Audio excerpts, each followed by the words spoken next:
Hello, sports fans, and welcome back to Lions Television. I'm Michael Battista, and with me is Alex Mitchell. How you doing?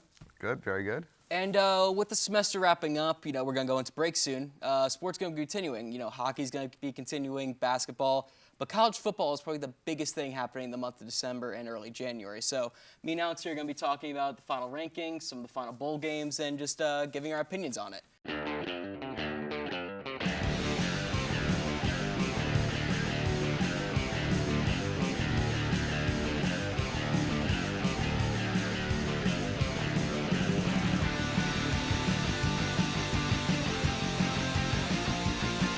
And right now we're gonna be discussing the fourth seed for the playoff, which was most contested, and that was between Ohio State and Alabama. So we're gonna be listing some pros for Ohio State and pros for Alabama, and cons for Ohio State and cons for Alabama. I'm really excited to see how mad you get.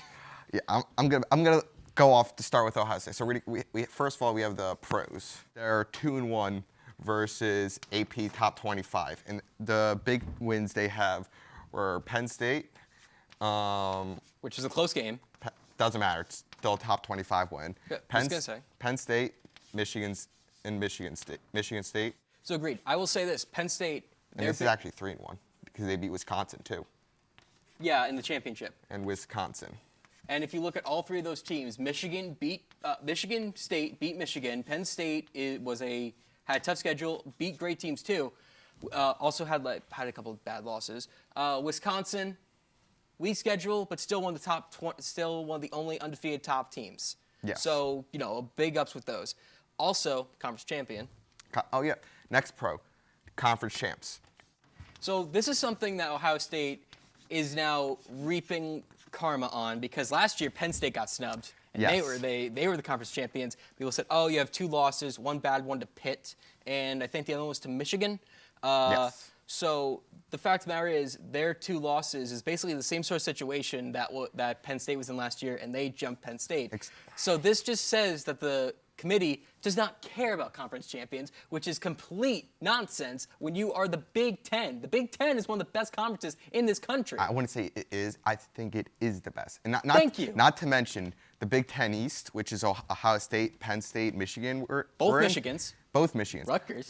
Yeah, Rutgers. No one cares about Rutgers. But here's the thing. The thing about this is it's actually the best conference in all of college football by far. So leaving them out, and the difference I have to say between last year Ohio State and Alabama this year is Alabama had no marquee out of conference wins. I mean, they thought Florida State was going to be one, but they ended up with like 4 wins this year. So that basically is a snub for them.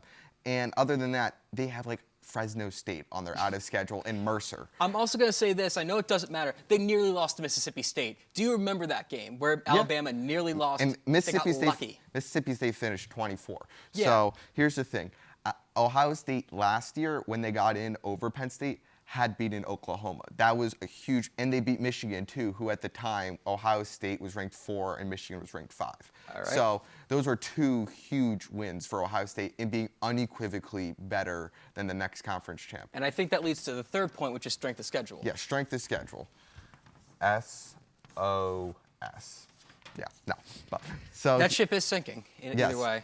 So strength of schedule, I think, is no longer important because you can schedule hard out of conference games like Ohio State did. You can do good. It's basically taking a huge gamble. It's saying, is my season going to be over within the first 3 weeks of the season? That's what this is basically saying.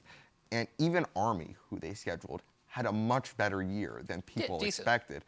And so those are some decent out-of-conference games. Now you look at Alabama's out-of-conference games. Let me say this right now. It's for a big team, it matters that if you're a big team, take the easy schedule. Because for a big team, for Alabama or Ohio State, your name alone, it doesn't matter if you have the wins. It doesn't matter if you have easy wins. It's just that you have wins. But the fact of the matter is, if let's say you have a hard schedule and you get like a couple losses, it doesn't matter, you have the losses. If you are a weak team and you have a hard schedule and you do well, that's going to be better for you because people didn't expect you to do well. But if you're Alabama and you have a weak schedule, it should be the opposite where, oh, we expect better from you, we're going to treat you harder. No, it's just because you're Alabama or Ohio State or anybody, because you have an easier schedule and you have that name, well, you only had 1 loss, so it's fine.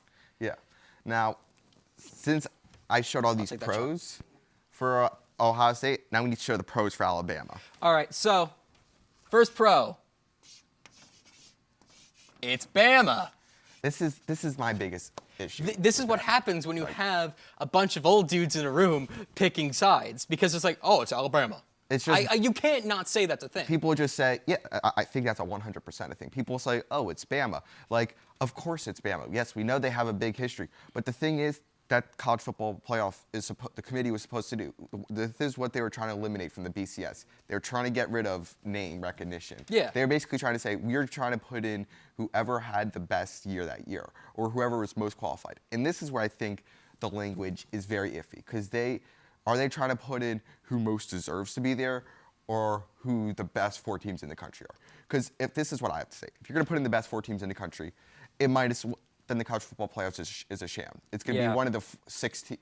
It's going to be 4 of 6 teams Army will never be every year. considered the top 6 team in the country. They will go undefeated, but they would never be considered top Army 4. will never be. UCF, who went undefeated this year, will never be considered. The boys. Yeah, like this. It's not most. I think if it was just best team, you get 6 teams, and it's just a sham for who's the best team in the country. Well, for who's the best national champion.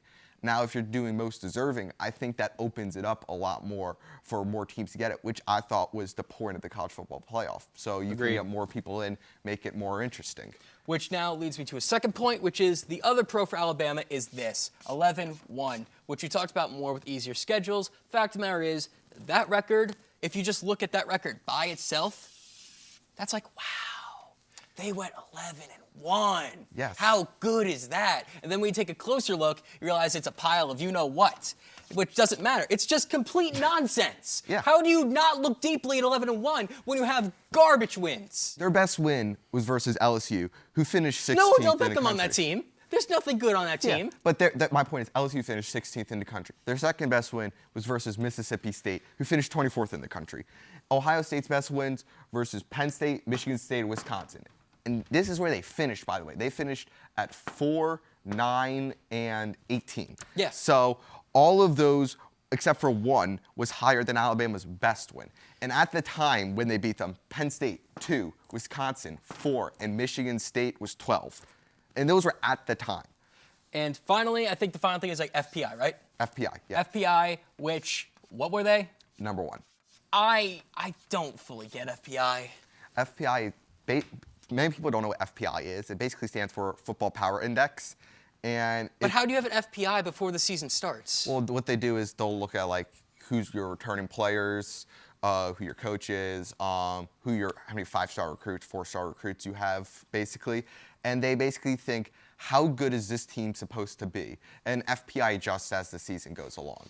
So basically they're saying, because Alabama steamrolled everyone up until Mississippi State, basically. Yeah, but even though they may not have played anyone good, they were still steamrolling. That is flawed in itself, because it's like, I expect Alabama to do well. Well, they had an easy schedule. But I expected them to do well, and then they did well. To quickly wrap it up, basically we have to look at pros for Ohio State, pros for Alabama, cons for Ohio State, cons for Alabama.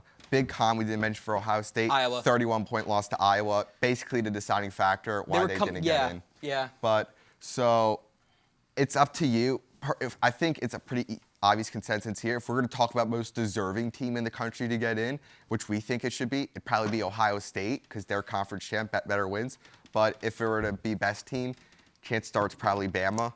Yeah. But so that's it, and we're going to a break. Yeah, I guess we're done. I think we're done for now, but let's just always remember the biggest robbery was University of Central Florida, the Knights. No, I'm kidding. They played nobody, but they were undefeated, so congrats to them. Whatever. All right. All right, so that's going to about do it for now.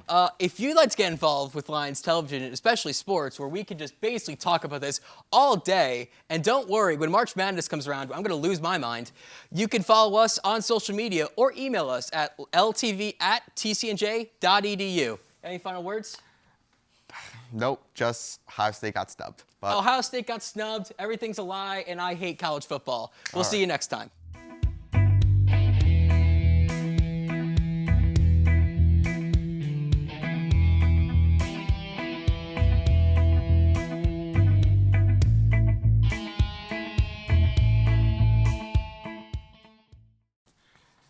and the pros for Ohio.